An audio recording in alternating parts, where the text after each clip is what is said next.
The Expedition Zero review takes us to the heart of Siberia, as the last survivor of the expedition who finds himself trapped into the region's freezing cold and has only one hope of escaping to provide an anonymous intercaller with some samples of the mysterious plague that resulted in the death of his comrades.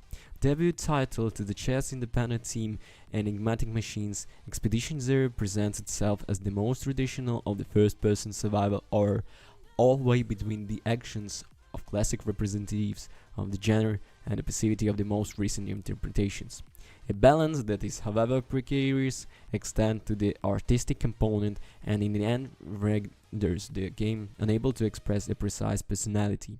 The narrative insipid is what we reported at the beginning and is more or less everything you find in Expedition Zero. At the story level, the protagonist speaks for a few seconds in the introductory phases, describing his return to the refugee, a sort of hut of mountain in the snow, but otherwise the narration is fundamentally untrue to the notes and documented to be found during the exploration. A little bit if the goal was to build a minimum of emotional involvement. Unfortunately, right from the start we run into some problems invisibly linked through the Indian nature of the project, but not justified for this. The game partially supports the controller, and that's something we can accept, but when we tried to change the controls, we realized there was no function to restore the default ones. That's not all. In attempt to use the controller, the opinion reserves the Y-axis remain active, we are unable to turn it off, even using the mouse, which forces us to use external program to forcibly reverse the pointer operation. A lack of attention and practical cheeks that frankly leaves us perplexed. The last negative surprise came with the graphics adjustments, because if it's true that visually the game is really modest and generic spoiled by important and frequent pop-up problems, at the same time is extremely heavy even on the RTX 3070, where it uses the 2160p cinematic presets, forcing the user to lower the resolution or lower the quality of the effects to get 60 FPS. As in the end of the story, one from the gameplay, Expedition Zero does not get lost in the gossip, destruction of tutorials beyond a couple of warnings related to the basic functions and indications of current objects. The game keeps its mouth absolutely seam on what you have to do exactly, and above all, on how to do it, leaving us the task of finding out through trial and error, but above all abundance of game founders, fortunately not punitive, since the respawn points are generally close together.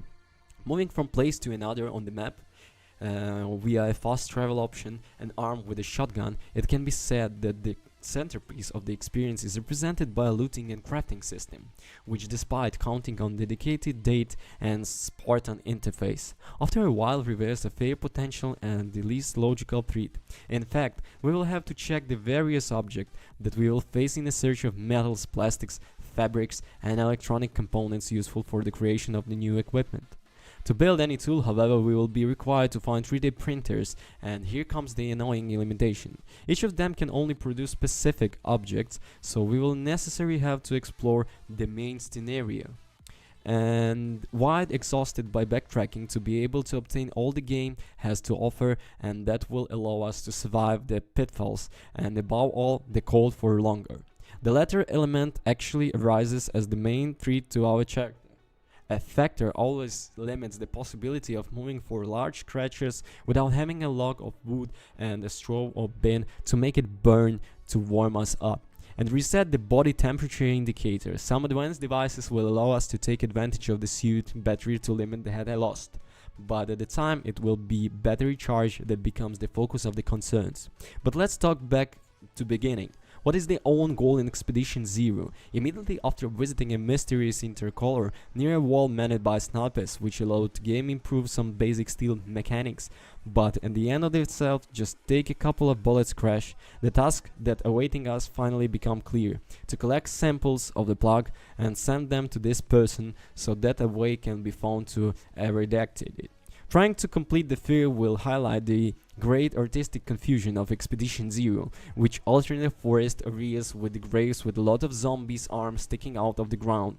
Christian references are set down a bit in random in the map, and only two types of enemies: infected explorers who do not even try to defend themselves from the bullets of our rifle, or the smoker on the left 4 Dead style, which is contrary are too powerful, can kill us with a single blow if we have little energy, and confirm the Spartan rule the combat system.